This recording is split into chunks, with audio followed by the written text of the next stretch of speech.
خیبر پختونخوا میں آپریشن عزم استحکام، سیکیورٹی فورسز کی کارروائیوں میں 34 خارج ہلاک۔ ISPR کے مطابق شمالی وزیرستان کے علاقے اسپن وام میں انٹیلیجنس بیسڈ آپریشن کیا، 18 خارج جہنم واصل، دہشت گردوں کے ٹھکانے بھی تباہ۔ جنوبی وزیرستان میں خفیہ معلومات کی بنیاد پر کارروائی، فائرنگ کے تبادلے میں 8 خارج ہلاک۔ بنو میں ہونے والے آپریشن کے دوران بھی 8 دہشت گرد انجام کو پہنچے۔ خارج کے تمام خاتمے کے لیے سینیٹائزیشن آپریشن جاری، سیکیورٹی فورسز دہشت گرد کے مکمل خاتمے کے لیے پرعزم۔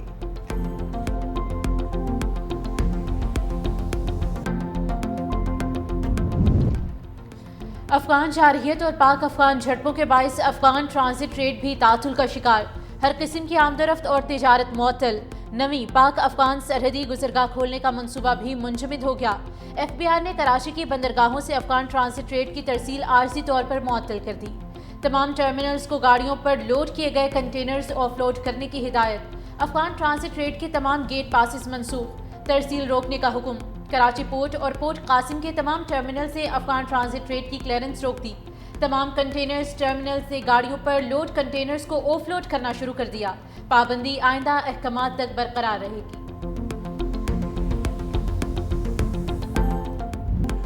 وزیراعظم شہباز شریف کی زیر صدارت وفاقی کابینہ کا اہم اجلاس، کابینہ ارکان کا پاک فوج کے ساتھ مکمل اظہار یکجہتی۔ وفاقی وزراء کا دہشت گردی کو جڑ سے اکھاڑنے کے عزم کا اعادہ۔ اجلاس میں افغانستان کی شرانگیزیوں اور خارج کی کارروائیوں کا تفصیلی جائزہ لیا گیا۔ دہشت گرد کے خلاف کا جنگ میں شہید جوانوں کو خراج عقیدت پیش کیا۔ وزیر اعظم نے شرکاء کو بین الاقوامی سطح پر پاکستان کی سفارتی کامیابیوں سے آگاہ کیا۔ اجلاس میں بین الحکومتی تجارتی معاملات سے متعلق کابینہ کمیٹی کے فیصلوں کی توثیق۔ وزیر اعظم شہباز شریف سے وفاقی وزیر ریلوے حنیف عباسی کی ملاقات۔ غزہ امن معاہدے میں پاکستان کے انتہائی اہم کردار پر وزیر اعظم کو خراج تحسین پیش کیا۔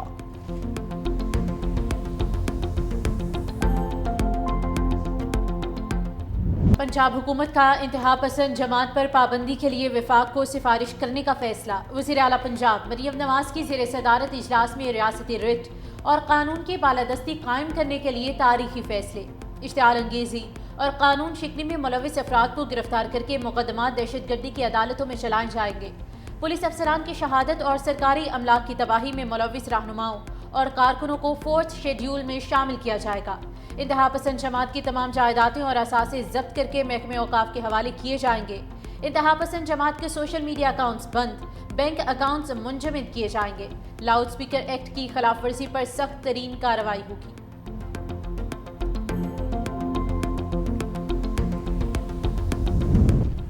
پنجاب حکومت کا افغان شہریوں کو ٹیکس نیٹ میں لانے کا فیصلہ۔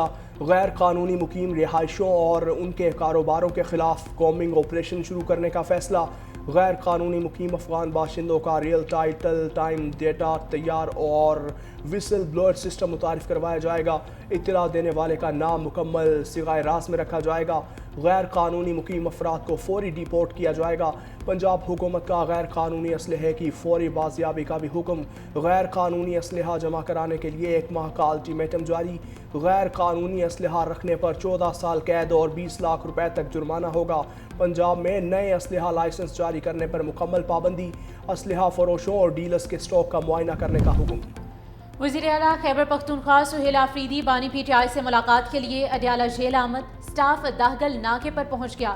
روانگی سے پہلے سہیل آفریدی نے پشاور ہائی کورٹ سے 18 نومبر تک حفاظتی ضمانت منظور کرائی۔ میڈیا سے گفتگو میں سہیل آفریدی نے کہا کہ مجھے نہیں لگتا کہ یہ بانی سے ملاقات کی اجازت دیں گے۔ ملاقات کی درخواست پر ابھی تک کوئی جواب موصول نہیں ہوا۔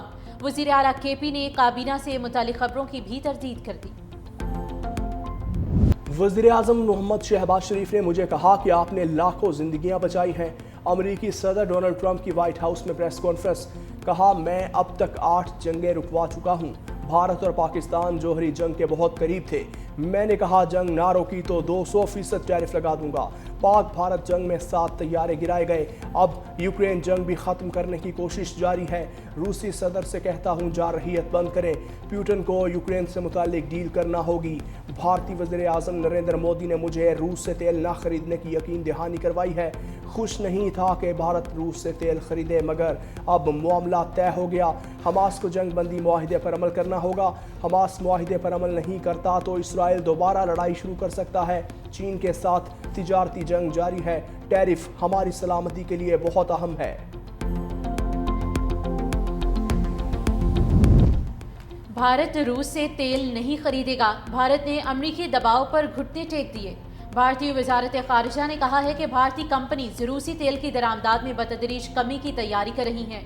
عالمی منڈی میں اتار چڑھاؤ کے باوجود صارفین کے مفادات کا تحفظ بھارت کی اولین ترجیح ہے۔ دوسری جانب روس کا کہنا ہے کہ بھارت کے ساتھ توانائی کی شراکت داری جاری رہے گی۔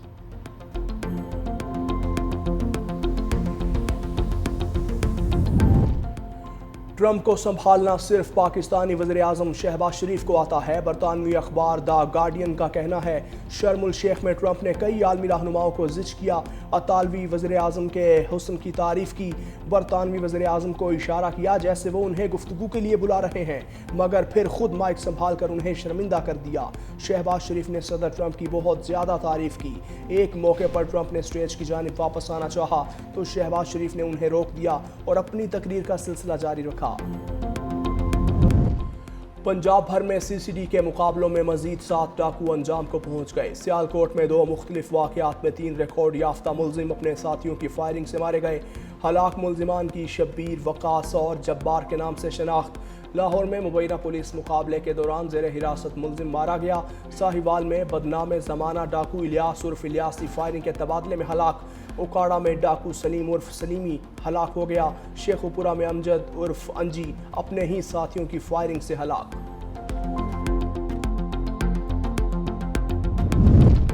امریکی نیشنل سیکیورٹی کونسل کے بھارتی نیات سابق مشیر ایشلے جے ٹیلس جاسوسی کے شبے میں گرفتار۔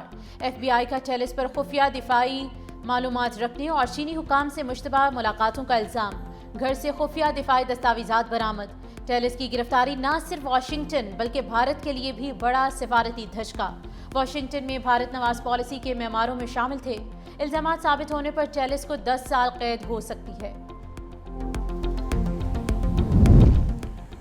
یرغمالیوں کی لاشوں کی واپسی پر حماس اور اسرائیل میں تنازع۔ صدر ٹرمپ معاملہ سلجھانے کے لیے ان ایکشن، کہا حماس لاشوں کی تلاش کے لیے تباہ شدہ عمارتوں اور سرنگوں میں کھدائی کر رہی ہے۔ حماس نے مزید لاشیں واپس کرنے کے لیے خصوصی آلات کا مطالبہ کیا تھا۔ اسرائیل نے دھمکی دی تھی کہ تمام لاشیں واپس نہ کی گئیں تو وہ امن معاہدے پر عمل درآمد روک دے گا۔ دوسری جانب اسرائیلی فوج نے غزہ پر پابندی لگا دی۔ کولمبیا کا غزہ کے شہریوں کی مدد کے لیے سونا دینے کا اعلان۔ صدر پیٹرو نے اعلان کیا کہ منشیات فروشوں سے ضبط شدہ سونا زخمی بچوں کے علاج معالجے کے لیے فراہم کیا جائے گا۔ کولمبیا اقوام متحدہ میں ایک قرارداد پیش کرے گا تاکہ غزہ کی تعمیر نو کے لیے عالمی فوج تشکیل دی جا سکے۔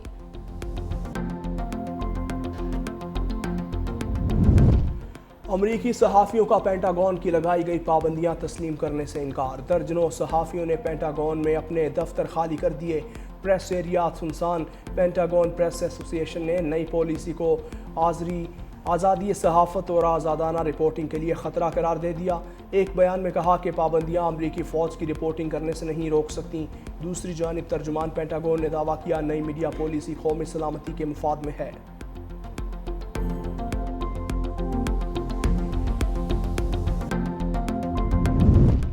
لداخ کے عوام کا مودی حکومت کے آمرانہ ہتھ کنڈوں کے خلاف پھر سڑکوں پر آنے کا اعلان۔ بھارتی جریدے دیوار کے مطابق ایپیکس باڈی لے اور کارگل ڈیموکریٹک الائنس نے لداخ کو ریاست کا درجہ دینے اور آئینی 6 شیڈول میں شامل کرنے کا مطالبہ دہرا دیا۔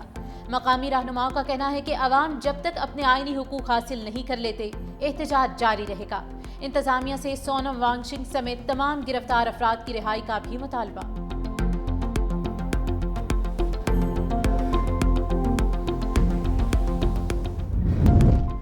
اور پاکستان کے پہلے وزیر اعظم لیاقت علی خان کا 74واں یوم شہادت۔ پاک بحریہ متحدہ ہندوستان کے علاقے کرنال میں پیدا ہوئے۔ ایم یو کالج علی گڑھ سے گریجویشن کی۔ آکسفورڈ یونیورسٹی سے قانون کی ڈگری حاصل کی۔ 1923 میں سیاسی میدان میں قدم رکھا اور آل انڈیا مسلم لیگ میں شامل ہوئے۔ قیام پاکستان کی جدوجہد میں بابائے قوم کا بھرپور ساتھ نبھایا۔